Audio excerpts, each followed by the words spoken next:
Hello, everyone. Welcome back to another episode of AKP Sports Talk. As always, I'm Ari here with Korea. We're officially into July. Today's July 1st. June felt like it flew by. Obviously, we have NBA free agency going on. We have soccer going on, tennis, small slate today, but still plays to be found in one, of course. We'll start off with the recap of our last day of June, which went very well for both of us. Start off with you, Korea, 2-0 day. You had the legacy Padres fifth inning for the over, and the Brewers won. What did you take away from your two plays? Yeah, obviously going to the Padres and Red Sox first. Obviously, look, the Padres offense really showed up in that top of the fifth. It was obviously the Red Sox did get two early on, but it was mostly the Padres, having four, and then I was like, oh, okay, well they got the first five over, and then they got nine, and I was like, oh wow, they really decided to get the full over as well. So I'm definitely happy with that. Just fading both pitchers in this spot. Like I said on Friday, and it was definitely a great win there. So that was definitely a good one there. And then for the Brewers, excuse me, for the Brewers, we'll take that. Obviously, it was a comeback for the most part. It was mostly in the latter part of the innings. I think, wasn't it? I forgot who hit the grand slam, but I know someone hit a grand slam that pretty much just wiped out. Chorio, I think. It was the rookie, Chirino, right? Chirino hit a grand slam, and that's when I kind of knew it was pretty much all Brewers for the rest of the game. They pretty much controlled that. Like I said, I was backing Ray at home, and they got the win there. We were getting them at a good price at -130. So, like I said, wanted to end my month and my week on a winning note, and that's exactly what I did, 2-0. So that's definitely how I wanted to end my week. Ari, how did you do on that Friday? Yeah, 1-0, Royals first 5 ML. Jose Ramirez hit the home run in the top of the first. Top of the first. But then the Royals quickly answered back. I think it was back-to-back home runs by Perez and Renfroe in the bottom of the second.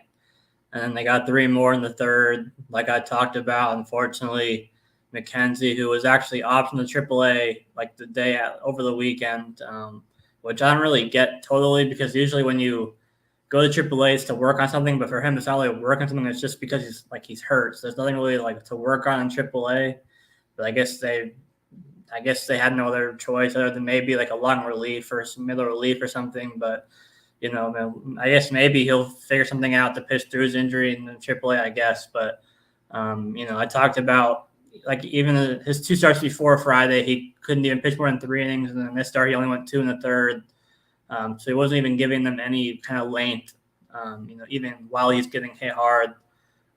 So yeah, it was I think it was 7-1 Royals after the 5th inning. So pretty mostly swept free after the Jose Ramirez home run in the first inning.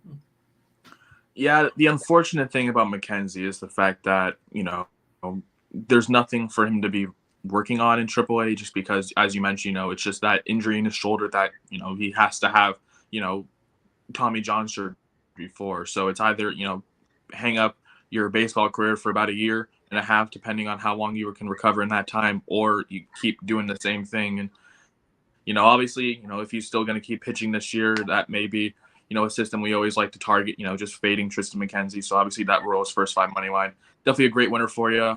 But obviously we don't like to target it guys who just constantly are injured. But obviously if it's money is money sometimes. So we do love to finish obviously on a 3-0 slate, to kind of wrap up our month and weekend. But obviously we're going to get into a new month, as Ari mentioned. Obviously July 1st, the big 25 for me is in 3 weeks, which is I'm not excited for. But as Ari mentioned, very, very small slate. We only have 3 baseball games, and yes, I was very depressed when I saw that there were only 3 baseball games this morning. But we're going to target one of them, and we're going to go to Colorado. And I know you see that under 11.5, and you're like, why are you taking it under at Coors Field? Let me explain here. We're getting that at -118. That's a great price on DraftKings. I love this under because it's more of a system play. The Rockies, obviously, going back home, they're playing the Brewers. So obviously, we always talk about the Brewers offense, but they're facing a lefty in Austin Gomber. And the Brewers against lefties, one of the worst teams in baseball. They rank near dead last in splits, and most of those hitters, guys like Christian Yelich, those guys who are lefty, they don't have good splits against lefties as well. I really have been seeing a lot of people on Twitter talking about Gomber taking his over 16.5 outs or taking his K prop or whatnot. And, I just really like this full game under here at 11.5. We're getting such a high total because of the fact, it's Coors and, it's too good. It's a good offense. It's probably going to go over. I don't know about today. I do love this under here. On the other side, it's Bryce Wilson, and you think, well, he's had his up and downs, but the Rockies lineup usually is not that strong in some of these spots. I've seen his props for under 5.5 hits being mentioned as well. I really think that the Rockies struggle. Obviously, they do love to play a lot better in Game 1, but it's more because obviously more of their pitching in that aspect. So we're just taking the under here at 11.5. I think both pitchers, do decently well. Obviously the one caveat is the Rockies bullpen, and if the Rockies bullpen sells me this time, then the Rockies are going to be banned because the Rockies bullpen, my God, is so awful. But it all depends pretty much on how Austin Gomber does, and I think he does really well today in the spot, against the Brewers lineup that does not hit lefties that well. But on the Brewers side, obviously Bryce Wilson, he's not the best pitcher in this pitching staff for Milwaukee. I think he has a good day, against a weaker Rockies lineup, obviously having their struggles, whether it's at home or on the road. So I do love that full game under 11.5. The Brewers and Rockies, we're getting that at -118. And then we're going to go to the Euros. And I know you see the name, the infamous Cristiano Ronaldo to score. We're getting that at -135. And look, I'll explain, but I'll also explain a lean that I gave out last night that honestly is like a really, really good long shot for good value. So we're getting Ronaldo to score at -135. I think we finally see the goal that we've been waiting for. Obviously, Ronaldo has, been the key guy for this Portugal team that has not really scored. And everyone's been talking about, he's trying to be more of a, not a selfish guy. That's fair. But at the same time, when you have in these knockout phases, when you need your GOATs to step up, that's when Cristiano Ronaldo steps up. And it happens every time. We've seen it almost every time he's in the knockouts. He steps up, whether his team does or he doesn't sometimes, whatnot.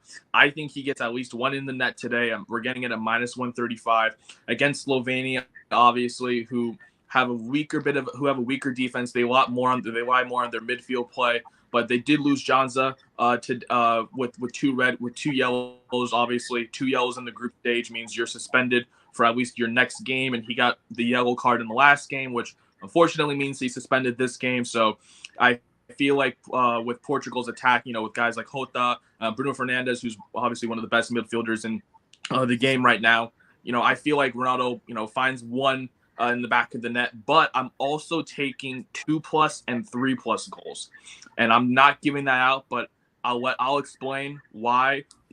2+, I think I got it for I think +375, and then for Cristiano Ronaldo to score a hat trick is +1500. And you're thinking, why are you taking him to score a hat trick? I'll explain.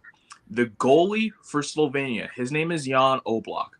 He's been the goalie for Atletico Madrid back when Cristiano was playing for whether it was both Juventus or Real Madrid. Cristiano Ronaldo has scored 3 hat tricks against this goalie. Not 1, not 2, 3 hat tricks.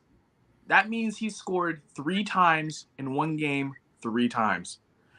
9 goals against the same goalie. I'm sorry.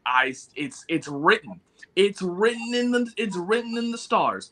And I've been looking at the lines, obviously, DraftKings, I think they have to score 3 or more. Ronaldo's at +1500. Everyone else is in the +50,000 range. So either it's been hammered by the public because of that fact, or maybe Ronaldo has one of those infamous games. We never know. But maybe I'm just going to take 1 here at -135. Just get 1 in the back of the net. I did sprinkle 2+ and 3+. If you're feeling risky, maybe sprinkle like 0.1 or maybe throw $1 on it. I don't care. I think it's a good look. You're just with all the historical stats right there. But we just need 1 from Ronaldo in the back of the net at -135. Those are my 2 plays today. The Brewers and Rockies, full game under 11.5. Just backing both pitchers in this spot. The Brewers can't hit lefties, and the Rockies, their lineup is atrocious sometimes. And then Ronaldo, just to get 1 in the back of the net. We need 1 in the back of the net through the 90 against not a weak Slovenia team, but a Slovenia team that played in a very, very weak group. Let's just say that. So I do love those two plays for me today. Ari, I know it's a really small slate. Any WNBA today? No WNBA, but I do have a Wimbledon play for tomorrow morning. Start off with the MLB play today. Nationals on the money line. The Mets, I think they either had the best or the second best record in the whole MLB in June. So obviously they got their kind of season at least back on track to somewhat to put them back in kind of wild card contention, heading into the trade deadline. They kind of had a weird game yesterday where it was a rain delay for them like 3 or 4 hours. So the game ended way later than expected. Now they travel to Washington. The talk around MLB today is the MLB debut for James Wood, the top prospect in baseball, who some have tabbed as the left-handed Aaron Judge. You can take whatever you want from that, obviously, but he's the top prospect in baseball. We have Mackenzie Gore against David Peterson. Gore kind of had a weird dream where he didn't do well his first and last start, but he had 3 starts in between those 2 in June where he did pretty well. David Pearson has been actually pretty good this season. They've both kind of been both starts have been pretty steadily 3 to 4 type of ERA pitchers this year. So not great, but not terrible. I'm mostly just kind of fading the Mets off the travel late last night with how that game ended, as well as backing the kind of the narrative of Wood making his MLB debut today and all the hype around that. So that's my first play, Nationals money line. They've kind of bounced around kind of -110, -105, but pretty close to a pick 'em in that game. And then going to Wimbledon, this match is actually tomorrow morning. There's not a time set yet, but it's going to be sometime between 3 a.m. and 8 a.m. Pacific time tomorrow morning, basically. Eubanks taking the young American taking on, I think Hallis is how you pronounce it. It was this time last year when Eubanks kind of came onto the scene in Wimbledon. He made it to the quarters last year. It was kind of the grass season when he kind of made a name for himself, so to speak. I believe he lost to Medvedev in 5 sets in the quarterfinals last year. So he has a lot of those points to defend in grass season from his success last year. He did not do well in clay, so he's not really heading into this with a long momentum. But grass does seem to be his best surface based on what we've seen so far. Hallis is a qualifier. He won, I think, 3 matches to qualify for Wimbledon, so he kind of has that kind of momentum, having to have won 3 matches to just get to this point. So there is, that argument, and the line is kind of going in his favor a little bit.